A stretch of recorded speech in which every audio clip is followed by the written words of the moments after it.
कोल्हापुरात यंदा मतदानाची टक्केवारी चांगलीच वाढली आहे। यावरून संजय मंडलिक विरुद्ध शाहू महाराज यांच्यामध्ये प्रतिष्ठेची ठरलेली ही लढत कोल्हापूरच्या जनतेनेच हातात घेतल्याचं स्पष्ट दिसतंय। मात्र कोल्हापुरात मान कुणाला, मत कुणाला, बघूया या संदर्भातला एक स्पेशल रिपोर्ट। कोल्हापूर लोकसभेचं मैदान कोण मारणार?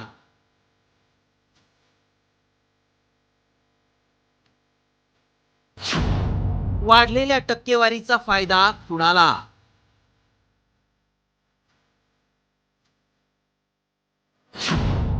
कोल्हापुरात मान आणि मत कुणाला?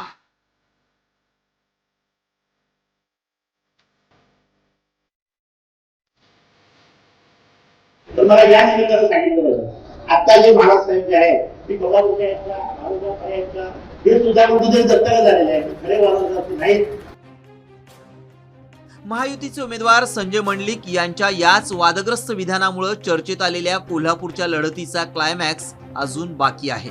शाहू महाराज विरुद्ध संजय मंडलिक यांच्यातील प्रतिष्ठेच्या लढाईला कोल्हापूरकरांनी आपल्या हातात घेतल्याचं चित्र दिसतंय।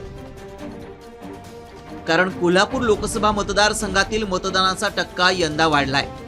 मतदानाच्या टक्केवारीत करवीर विधानसभा क्षेत्र सगळ्यात आघाडीवर आहे। करवीर विधानसभा क्षेत्रात 79% मतदान झालंय, तर कागलमध्ये 73%, चंदगडमध्ये 68%, राधानगरी भुदरगडमध्ये 66%, कोल्हापूर दक्षिणमध्ये 69.80% आणि कोल्हापूर उत्तर विधानसभा क्षेत्रात 64% मतदान झालंय। कोल्हापूर लोकसभा मतदारसंघात मंडलिक घराण्याचा मोठा प्रभाव राहिलाय। संजय मंडलिक यांचे वडील सदाशिवराव मंडलिक तब्बल 4 टर्म कोल्हापूरचे खासदार राहिले। यानंतर 2019 मध्ये संजय मंडलिक यांनी शिवसेनेच्या तिकिटावर कोल्हापूरची जागा जिंकली।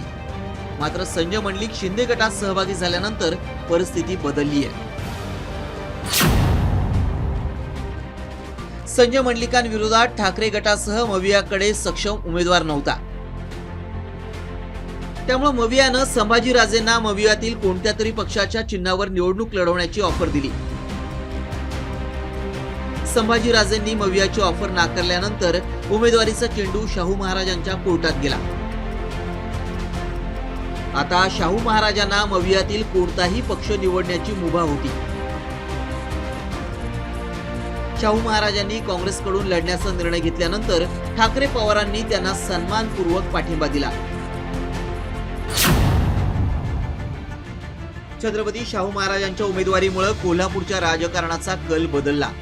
कोल्हापुरात करवीर संस्थान आणि शाहू महाराजांसाठी असलेल्या आस्थेमुळे महायुतीचं टेन्शन वाढलं। म्हणूनच संजय मंडलिकांनी आक्रमक भूमिका घेत कोल्हापूरच्या गादीवरच हल्ला चढवला होता। तर मला या निमित्तानं सांगितलं पाहिजे, आता जे महाराजसाहेब जे आहे ते कोल्हापूरच्या हे सुद्धा कुठेतरी दत्तक झालेले आहे, खरे महाराज नाहीत। खरे वारसदार कुठे आहोत, कुठे आंबेडकरांची मागणी आहोत। आणि या वारसदाराच्या निमित्तानं निश्चितपणे केला। माझे वडील कोल्हापूरचे सदाशिवराव मंडलिक त्यांनी आयुष्यभर स्वीकारलं।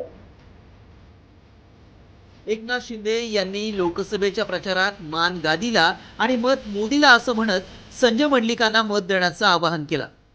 मात्र मतदानाची वाढलेली टक्केवारी लक्षात घेता बदल घडवण्यासाठी प्रतिसाद मिळाला असल्याचे संकेत आले। त्यामुळे कोल्हापुरात मान आणि मत नेमकं कुणाला मिळतंय हे 4 जूनला स्पष्ट होईल। रिपोर्ट साम टीव्ही कोल्हापूर।